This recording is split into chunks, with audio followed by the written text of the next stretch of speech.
दोस्तों, हमारे channel story club TV में आप सभी का स्वागत है। पार की वो औरत जिसे भूलना नामुमकिन है।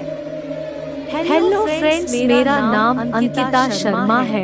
मैं दिल्ली के आनंद विहार की रहने वाली हूँ। मैं पेशे से वकील हूँ। मेरे पति एक आईटी कंपनी में मैनेजर है। मेरे साथ जो घटना हुई है वो मैं आपको इस ब्लॉग के माध्यम से बताना चाहती हूँ।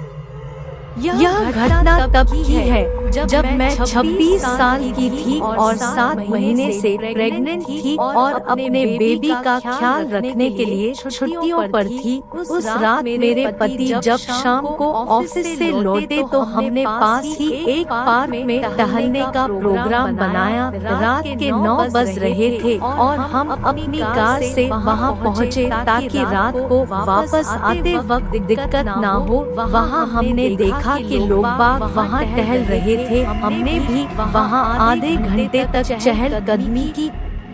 फिर जब थक गए तो वापस चलने का निर्णय किया।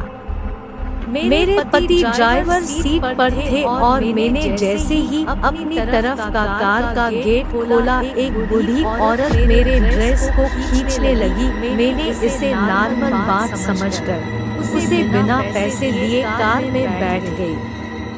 हमारी कार 5 मिनट चली ही थी और जब हमारी गाड़ी लाल बत्ती पर रुकी तो फिर वो ही बूढ़ी औरत सामने दिखाई दी। मैंने इस पर ज्यादा ध्यान ना देते हुए घर पर पहुंच गए। अगली रात जब मेरे पति किसी बिजनेस वर्क के लिए शहर से बाहर गए हुए थे और मैं घर पर अकेली थी, रात को 2 बजे के करीब जब मेरी नींद खुली तो जिसे मैंने देखा वो देखकर मैं बुरी तरह से कांप गई और आंखों पर विश्वास नहीं हुआ। मैंने देखा कि वही बूढ़ी औरत मेरे पलंग के बगल में बैठी हुई थी और कह रही थी, मेरे करीब आओ।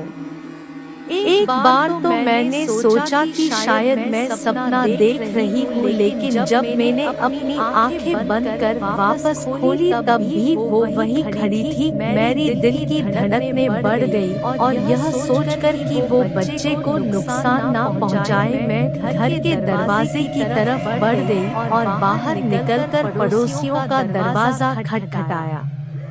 मैं बुरी तरह से डरी हुई थी, लेकिन मैंने पड़ोसियों को कुछ नहीं बताया ताकि वो कहीं मुझे पागल ना समझ बैठे। मैंने तुरंत अपने पति को फोन किया और उसी वक्त गाड़ी से सुबह 5 बजे तक घर आ गए। मैंने उनको सारी घटना बताई।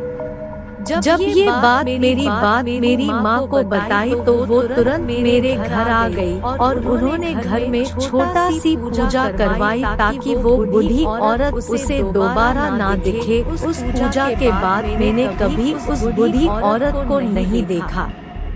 तो इस तरह फ्रेंड्स, मेरी माँ की सलाह से मैं और मेरा बच्चा सुरक्षित रहे। दोस्तों, अक्सर ऐसा होता है कि गर्भावस्था के दौरान आपको कुछ विशेष ऐसी जगहों का ध्यान रखना पड़ता है जहां से कुछ रूहें अक्सर साथ लग जाती हैं।